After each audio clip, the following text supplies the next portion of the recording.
এই শাবান মাসে প্রিয় নবী সাল্লাল্লাহু আলাইহি সাল্লামের একটা আমল আছে, বলবো আপনাদেরকে ইনশাআল্লাহ। কিন্তু আমলটা করার চেষ্টা করতে হবে। এই প্রমিস, এই ওয়াদা আমার সাথে আগে আসতে হবে। কারা কারা চেষ্টা করবেন বলেন, হাত তোলেন দেখি। আল্লাহ আমাদের সব ভাইকে আমলের তৌফিক দান করুন। আল্লাহ। ভাইরা আমার, আমলটা হলো, আম্মা জান আয়েশা রাদিয়াল্লাহু তাআলা আনহা বলেছেন, মা রাআইতু রাসূলুল্লাহি সাল্লাল্লাহু আলাইহি ওয়াসাল্লাম ইসতাকমালা সিয়ামা শাহরিন কাত্তু ইল্লা রমাদান। আমি নবীজিকে পুরো মাস, শুরু থেকে শেষ পর্যন্ত গোটা মাস রোজা রাখতে দেখেছি একবার, শুধু বছরে একবার, সেটা হলো রমজান মাসে। আর রমজানের পরে পুরো মাস না, তবে মাসের বেশিরভাগ দিন রোজা রেখেছেন তিনি, এটা দেখেছি শুধুমাত্র শাবান মাস। কোন মাসে ভাই? শাবান মাস। আম্মা জান আয়েশা রাদিয়াল্লাহু আনহা আরেকটি হাদিস আছে, সেখানে তিনি বলেছেন, কানান নবী সাল্লাল্লাহু আলাইহি সাল্লাম ইয়াসুমু শাবানা ইল্লা কালিলা। নবীজি শাবানের পুরো মাস প্রায় রোজা রাখতেন, কয়েকটা দিন বাদে, শেষের কয়েকটা দিন বাদে প্রায় পুরো মাস রোজা রাখার চেষ্টা করতেন। নবীজি সাল্লাল্লাহু আলাইহি সাল্লামের অত্যন্ত আদরের একজন সাহাবী যায়েদ রাদিয়াল্লাহু তাআলা আনহু, তার ছেলে ওসামা ইবনে যায়েদ, নবীজি সাল্লাল্লাহু আলাইহি সাল্লাম নাতির মতো আদর করতেন, স্নেহ দিতেন, ছোট মানুষ ছিলেন। ওসামা ইবনে যায়েদ রাদিয়াল্লাহু তাআলা আনহু তিনি বলেন, আমি নবীজি সাল্লাল্লাহু আলাইহি সাল্লামকে জিজ্ঞাসা করলেন, হে আল্লাহর রাসূল, আপনাকে দেখি আপনি শাবানে যত রোজা রাখেন অন্য কোন মাসে এত রোজা রাখেন না, কারণটা কি? হেতু কি? এ মাসে এত বেশি রোজা রাখার কারণটা কি? রোজার মাস তো রমজান মাস, কিন্তু শাবানে আপনি বেশি বেশি রোজা কেন রাখেন? নবীজি সাল্লাল্লাহু আলাইহি সাল্লাম তখন ওসামা ইবনে যায়েদ রাদিয়াল্লাহু তাআলাকে বলেছেন দুটি কারণ। কটি কারণ? মনোযোগ দিয়ে শুনতে হবে কিন্তু। এই হাদিসটাই আপনি বাসায় গিয়ে আপনার মায়ের সাথে, আপনার স্ত্রীর সাথে, আপনার বন্ধু বান্ধবের সাথে যেন শেয়ার করতে পারেন, সেভাবে মনোযোগ দিয়ে শুনবেন। ওয়াজ মাহফিলের কথা বেশিরভাগই হারায় যায়, হারায় গেলে চলবে না ভাই। আমি কষ্ট করে ঢাকা থেকে আসছি, আমার ভাইয়েরা কষ্ট করে আয়োজন করেছেন, আপনারাও কষ্ট করে আসছেন, সার্থক হতে হবে, এখান থেকে নিয়ে যেতে হবে। হাদিসটা ভালো করে মনে রাখবেন। নবীজি সাল্লাল্লাহু আলাইহি সাল্লাম শাবান মাসে বেশি বেশি রোজা রাখতেন দেখে তার আদরের সাহাবী, নাতির মতো স্নেহ করতেন যাকে, ওসামা ইবনে যায়েদ রাদিয়াল্লাহু তাআলা আনহু, তিনি প্রশ্ন করেছেন কাকে? নবীজিকে। কি প্রশ্ন করেছেন? যে হে আল্লাহর রাসূল, আপনাকে শাবানে এত বেশি রোজা রাখতে দেখি, অন্য কোন মাসে এত নফল রোজা আপনি রাখেন না, কারণটা কি? তখন নবীজি কয়টা কারণ বলেছেন? দুইটা কারণ। নাম্বার 1, তিনি বলেছেন, যাকা শাহরুন ইয়াগফুলুন নাসু বাইনা রজব ওয়া রমাদান। শাবান মাসের দুই ধারে, দুই প্রান্তে দুটি মাস আছে, যে দুটি মাস অনেক মহিমান্বিত, মর্যাদাপূর্ণ। শাবানের আগের মাসটার নাম কি ভাই? রজব। এই রজব মাসটা মহিমান্বিত কোন কারণে? মেরাজের কথা বলছেন। রজব মাসটা কেন মর্যাদাপূর্ণ, কেন এর মর্যাদা বেশি? দেখেন, এত বড় মাহফিলের দু চারজন মানুষও জানেন না, দু চারজন মানুষও জবাব দিতে পারেননি, একজন থেকেও আসে নাই অডিয়েন্স থেকে। স্টেজ থেকে এক ভাই বলেছেন, দেখুন, রজব মাসের মর্যাদার কারণ হলো সম্মানিত 4টি মাস আছে। কোরআনে আল্লাহ তাআলা সূরা তাওবায় একাধিকবার এই সম্পর্কে আলোকপাত করেছেন। আল্লাহ বলেছেন, ইন্না ইদ্দাতাশ শুহুরি ইনদাল্লাহি 12 শাহরান ফি কিতাবিল্লাহি ইয়াওমা খালাকাস সামাওয়াতি ওয়াল আরদ মিনহা আরবাআতুন হুরুম। বছরে 12টি মাসের মধ্যে 4টি মাস আছে সম্মানিত, মর্যাদাপূর্ণ। আল্লাহ এগুলোকে সম্মান দিয়েছেন, বিশেষ মর্যাদার মাস। রমজান তো সবচেয়ে শ্রেষ্ঠ মাস আছেই, রমজানের পরে মর্যাদার বিচারে সম্মানিত মাস কয়টা? এই 4টার মধ্যে নবীজি সাল্লাল্লাহু আলাইহি সাল্লাম সহিহ বুখারীতে এই 4 মাসের ব্যাখ্যা বর্ণনা করতে গিয়ে তিনি বলেছেন, ফালাসুন মুতাওয়ালিয়াত। এই 4টার মধ্যে 3টা হলো ধারাবাহিক, জিলকদ, জিলহজ, মুহররম, আর চতুর্থ মাসটা হলো ওয়া রজব মুদর আল্লাযী বাইনা জুমাদা শাবান, এই যে রজব মাসটা। তাহলে রজব মাসটা সম্মানিত 4 মাসের একটা, সেজন্য এই মাসটা মূলত মহিমান্বিত। এই মাসে নবীজি সাল্লাল্লাহু আলাইহি সাল্লাম মেরাজ হয়েছে বলে অনেক ইতিহাসবিদগণ বলেছেন, আবার অন্য মাসে হওয়ার কথাও আছে, কিন্তু আসল তাৎপর্যের কারণ হলো রজব মাসটি হলো সম্মানিত 4 মাসের একটা। এটাও আমরা অনেকেই প্রথম শুনলাম জীবনে। যাই হোক, সে বিষয়ে কথা বলা আমার উদ্দেশ্য নয়। তো উদ্দেশ্য হলো যে ওসামা ইবনে যায়েদকে নবীজি বলেছেন যে শাবান মাসটার আগের মাসটা হলো রজব, যেটা সম্মানিত 4 মাসের একটা মর্যাদাপূর্ণ মাস। আবার শাবানের পরের মাসটা কোনটা? রমজান, সেটা হলো বছরের সবচাইতে সেরা মাস। তো নবীজি বলেছেন, দুইটা মর্যাদাপূর্ণ মাসের মধ্যবর্তী শাবান মাসে মানুষ আমল ইবাদত না করে অবহেলায় বেশিরভাগ মানুষ কাটায়। বেশিরভাগ মানুষ অপেক্ষা থাকে রোজা কবে আসবে, তখন কোরআন তেলাওয়াত শুরু করব। রমজান কবে চাঁদ দেখা যাবে রমজানের, তখন নামাজ ধরবো। রমজান কবে শুরু হবে, তখন থেকে আমি তারাবি পড়া ধরবো, ভালো কাজ করা ধরবো। শাবান মাসে মানুষ রমজানের ক্ষণ গণনা, দিন গণনা করতে থাকে, অবসর থাকে, অলসতা করে, অবহেলা করে।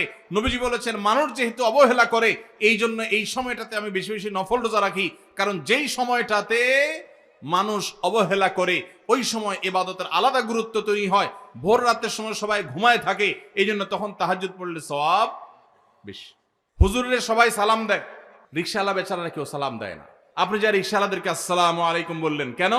কারণ তারা অবহেলিত, তাদেরকে মানুষ সালাম দেয় না। তাহলে তাদেরকে সালাম দিলে, হুজুরের সালাম দিলে যে সওয়াব হতো তার চেয়ে সওয়াব বেশি হবে, কারণ অবহেলিত, এদেরকে কেউ সালাম দিচ্ছে না। একজন গরিব মানুষ, একজন অভাবী মানুষ, সিএনজি চালক, তার গাড়িতে উঠছেন। মুসলমান হলে তার আচরণ হবে উঠে বসেই আসসালামু আলাইকুম বলবে। চেষ্টা করা যাবে না ইনশাআল্লাহ? শাবান মাসে মানুষ অবহেলিত থাকে, সেজন্য এই মাসে আমলের গুরুত্ব বেশি। অতএব যেই কাজটা মানুষ অবহেলিত করে, গাড়িতে উঠার পর চালককে সালাম দিবেন আসসালামু আলাইকুম করে। যে মালিক গাড়িতে উঠে বসে চালককে সালাম দিতে পারেন, সেই মালিকের মধ্যে অহংকার নাই ইনশাআল্লাহ, তিনি বিনয়ী মানুষ। আল্লাহ আমাদের সব ভাইদেরকে বিনয়ী হওয়ার তৌফিক দান করুন। দ্বিতীয় কারণ তিনি বলেছেন কেন তিনি এই মাসে বেশি রোজা রাখেন, ওই যে ওসামা ইবনে যায়েদ রাদিয়াল্লাহু দুইটা কারণ বলেছেন। এর মধ্যে একটা হলো শাবান মাসটাতে মানুষ আমল ইবাদত একটু কম করে, কারণ রমজান আসবে আসবে বলে অপেক্ষা করে, সেজন্য তিনি এই মাসে বেশি বেশি আমল করেন, কারণ অবহেলার টাইমের আমলের গুরুত্ব একটু বেশি। দ্বিতীয় কারণ হলো তিনি বলেছেন ওয়াহুয়া শাহরুন তুরফাউ ফীহিল আমালু ইলা রাব্বিল আলামিন, শাবান মাসে বান্দার আমলনামা আল্লাহর কাছে উপস্থাপন করা হয়, ফেরেশতারা রিপোর্ট জমা দেয়। ফাউহিব্বু আন ইউরফা আমালি ওয়া আনা সাইম, নবীজি বলেছেন আমি চাই আমার আমলনামা যখন ফেরেশতাদের কাছে পেশ করা হবে তখন আমি যেন রোজাদার থাকি। কারণ আপনি কোথাও চাকরি করেন, সিরিয়াস ডিউটি করেন, একবারও আপনার বস আসে না, একটু মোবাইলটা মাত্র হাতে নিছেন ফেসবুকটা টিপার জন্য, আর তাকায় দেখেন পিছের দিকে বস এসে দাঁড়াইছে, মেজাজটা কেমন লাগবে বলেন? খারাপ লাগবে না? আর আপনি অন্য সময় যাই করেন না করেন খুব সিরিয়াস মুডে কাজ করতেছেন, পিছনে তাকায় দেখেন মালিক এসে দাঁড়াইছে, কলেজেটা শান্তি হয়ে যাবে না? যাক মাশাআল্লাহ, এই বেচারা এসে আমরা যখন কাজে দেখবে বলবে বাবা খুব ভালো মানুষ, তো বেতন বাড়বে, তাই না?